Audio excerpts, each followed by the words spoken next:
Good afternoon. It's Thursday, June 27. I'm Herman Green with your Midday News. A special welcome to those of you watching online at onespotmedia.com. Chief Justice Brian Sykes says the legal system can help to boost Jamaica's economy. He was speaking at a function in Trelawney on Wednesday. We have the details in this report. The legal system, an economic booster. That's according to Chief Justice Brian Sykes, but only if it's efficient. Justice Sykes says efficient and fast dispute resolution are important to investors. Therefore, making Jamaica's legal system efficient should help to attract them. Nobody's going to come to Jamaica because they are sorry for us or because of the history of slavery and the IMF and the World Bank and whoever else you want to blame. Persons will come to invest where the climate is hospitable, and a crucial part of that is the efficiency of the legal system. For the legal system to improve, Justice Sykes says Jamaica needs to first ensure hearing dates for cases are adhered to as best as possible. And what that is the likelihood, what is the chance of the case being tried on the day that it is set down for a trial. The international standard is actually between 90 to 92% for developed countries. But in Jamaica, because of the severe problem that we have with the cases, we can't be satisfied with 95%. He explained that hearing date certainty should be improved in line with the improvements in the case clearance rate. No adjournments except for exceptionally good reasons. It means that we have to have the files complete, and this is the message now for the police officers and on the criminal side and for the lawyers now on the civil side, to ensure that all the relevant documents come into the court on time. He said when the hearing date for cases are more certain, investors will have more confidence in the legal system, which in turn will boost their willingness to invest. One of them is less trips to the court over one case, less money spent on the court case, less bus fare, lunch money, and you get the judge's decision in a short time. O'Shane Masters, TVJ News. Member of Parliament for South St. James, Derek Kellier, is the latest People's National Party MP to throw his support behind PNP President hopeful Peter Bunting. Mr. Bunting was in Mr. Kellier's constituency recently, where he spoke with delegates.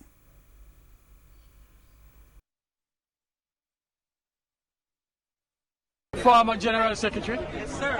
One of our former Minister of National Security. Yes, sir. The Member of Parliament for Central Manchester. Yes! And a candidate for the position of President of the People's National Party when the next delegates election is held. All supporters. Yes, sir. One delegate declared that the time had come for change.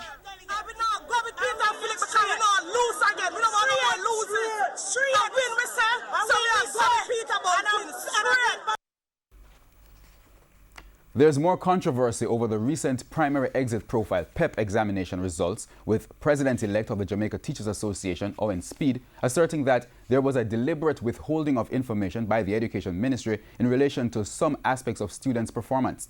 He is asserting that there's a cover-up, and the issue now in the public domain confirmed that not all information has been made available.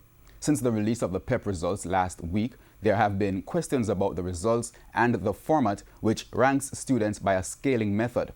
Mr. Speed claims the decision for a new scoring system was a recent one, and elements of the testing system for another grade level of students were used for PEPP.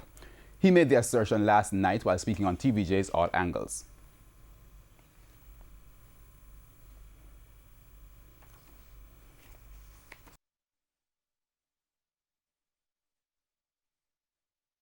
I believe that the Ministry of Education didn't even know that they were going to use this particular scoring system until up to 3 weeks ago.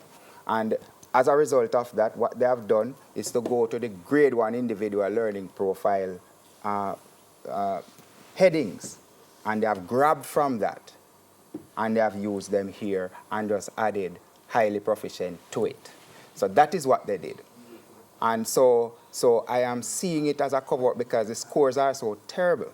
And then the next point No, is... sorry, you have to explain, though, why you think there is a cover-up. You mentioned combining curriculum-based tests and performance tests. That is one of the things. We have not seen any result for the performance task. And the performance task was the main pillar on which they had the change from GSAT to PEPP.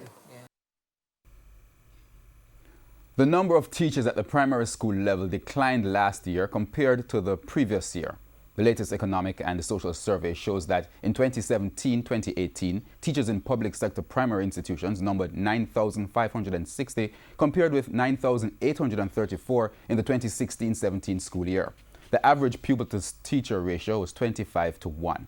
Students enrolled in primary schools in 2017-18 numbered 236,159, a decline of 2.4% compared with 2016-17. And we now take a break here on the Midday News, but stay with us. More stories after these messages.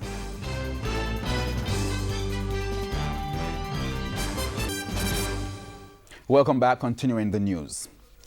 Despite recent reports of improvements in Jamaica's economy, crime and corruption will quickly erode those gains. That's the warning from Professor of Caribbean Sustainable Development at the University of the West Indies, Mona, Dr. Anthony Clayton. He was speaking at the American Chamber of Commerce of Jamaica, AmCham, luncheon, discussing crime, corruption, and criminal justice on Wednesday.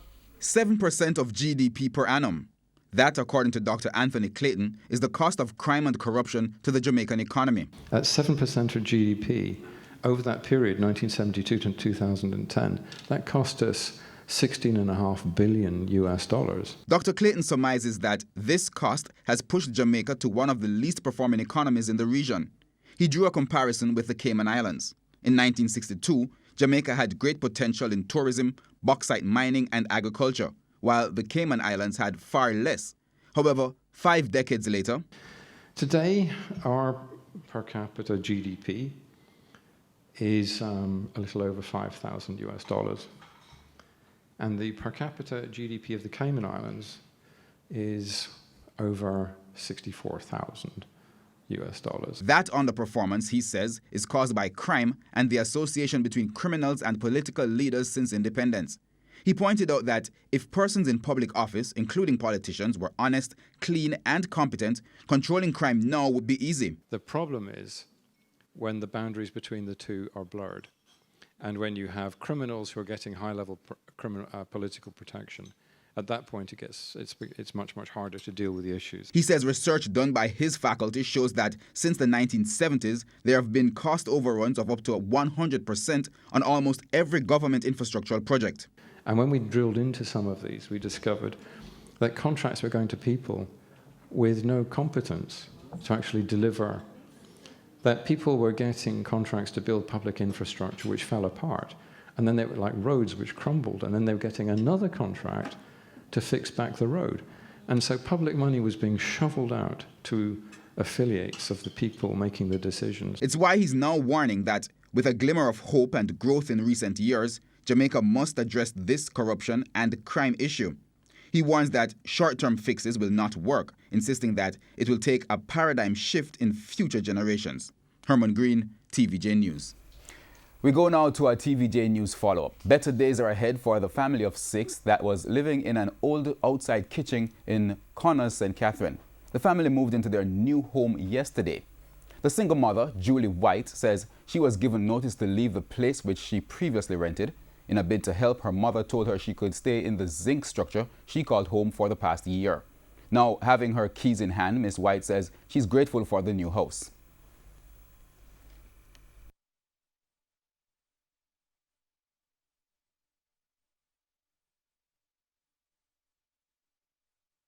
I'm so happy about the house and joyful, happy about it, and my children happy, my mother. So everybody happy about it. And I hope Mr. Tufton continue to do his good work throughout Jamaica. Member of Parliament for West Central St. Catherine, Dr. Christopher Tufton, says the initiative is aimed at helping to improve the lives of struggling residents. The objective of this, of course, is to bring communities together, help those who are indigent and can't help themselves. So we empower them, and accommodation is an important part of that. It's why it can now sleep in much better surroundings. Our kids can go to school, do their homework, and all that is important. And we go down to news in sports. The West Indies suffered their 4th straight defeat of the ICC Cricket World Cup, going down by 125 runs to India at Old Trafford a short while ago. The Caribbean men, set 269 runs to win, was brushed aside for just 143, with Sunil Ambrose the top scorer with 31. Nicholas Puran, 28, Shimron Hetmyer, 18, and Kemar Roach, 14 not out, were the only other batsmen to reach double figures. Now, Mohammad Shami was the main destroyer for India with 4 for 16. Earlier, India posted 268 for 7 from their 50 overs, with captain Virat Kohli 72 and Donai 56 not out, getting half centuries. Now, Rahul 48 and Hardik Pandya 46 were the other main scorers. Kemar Roach ended with 3 for 36, while Sheldon Cottrell and Jason Holder had 2 wickets each. The result means the Windies are out of contention for a semi-final spot. And that's the Midday News. I'm Herman Green. Join us at 7 for the Primetime News Package. On behalf of the news, sports, and production teams, good afternoon.